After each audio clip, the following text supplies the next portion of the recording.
بسم اللہ الرحمن الرحیم۔ نشر الطیب فی ذکر النبی الحبیب صلی اللہ علیہ وسلم۔ اور تیسری فصل حضرت صلی اللہ علیہ وسلم کے وسیلے سے دعا کرنا۔ تیسری روایت، حضرت انس رضی اللہ عنہ فرماتے ہیں کہ جب قحط پڑتا تو حضرت عمر رضی اللہ عنہ حضرت عباس رضی اللہ عنہ کے وسیلے سے بارش کی دعا کیا کرتے تھے اور فرماتے تھے کہ اے اللہ، ہم پہلے آپ کے دربار میں اپنے نبی صلی اللہ علیہ وسلم کے وسیلے سے دعا کیا کرتے تھے تو آپ ہم پر بارش برسا دیتے تھے، اب ہم آپ کے دربار میں اپنے پیغمبر صلی اللہ علیہ وسلم کے چچا کے وسیلے سے دعا کرتے ہیں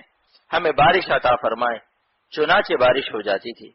فائدہ، اس حدیث سے ثابت ہوا کہ غیر نبی کا وسیلہ بھی جائز ہے جبکہ اس کو نبی سے کوئی حسی یا معنوی قرابت ہو، یہ بھی نبی کریم صلی اللہ علیہ وسلم کے وسیلے کی ایک صورت ہے۔ علماء فرماتے ہیں حضرت عمر رضی اللہ عنہ نے اسی بات پر متنبہ کرنے کے لیے حضرت عباس رضی اللہ عنہ سے توسل فرمایا۔ اس کی وجہ یہ نہیں تھی کہ وفات کے بعد نبی کریم صلی اللہ علیہ وسلم کا وسیلہ جائز نہ تھا، کیونکہ دوسری روایت سے اس کا جواز ثابت ہے اور اس پر کسی صحابی رضی اللہ عنہ نے نکیر بھی نہیں فرمائی، اس لیے اس پر اجماع بھی پایا گیا۔ چوتھی روایت، حضرت ابو الجوزا فرماتے ہیں مدینہ میں ایک مرتبہ سخت قحط پڑا، لوگوں نے حضرت عائشہ رضی اللہ عنہا سے قحط کی شکایت کی تو انہوں نے فرمایا نبی کریم صلی اللہ علیہ وسلم کی قبر مبارک کو دیکھو، اس کے اوپر آسمان کی طرف ایک سوراخ کر دو کہ قبر شریف اور آسمان کے درمیان کوئی چیز حائل نہ ہو۔ چنانچہ لوگوں نے ایسے ہی کیا تو موسلا دھار بارش برسنے لگی۔ فائدہ، اوپر کی روایت سے زبانی توسل کا جواز ثابت ہو رہا تھا اور اس روایت میں عملی توسل کا جواز ثابت ہو رہا ہے۔ مطلب یہ تھا کہ یا اللہ، یہ نبی کریم صلی اللہ علیہ وسلم کی قبر مبارک ہے، آپ صلی اللہ علیہ وسلم کے وجود کی برکت سے ہم اسے بابرکت سمجھتے ہیں تو ہمارے اوپر اس کی وجہ سے رحم فرما۔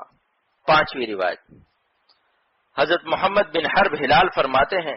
میں قبر مبارک کی زیارت کر کے ساتھ ہی بیٹھا ہوا تھا کہ روز اقدس پر ایک دیہاتی حاضر ہوا اور عرض کرنے لگا یا خیر الرسل، اللہ تعالیٰ نے آپ صلی اللہ علیہ وسلم پر ایک سچی کتاب نازل فرمائی جس میں ارشاد ہے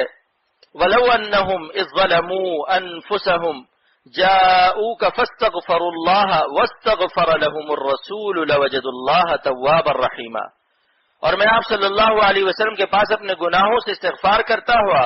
اور آپ کے حضور حضرت صلی اللہ علیہ وسلم کے وسیلے سے شفاعت کی درخواست لے کر آیا ہوں۔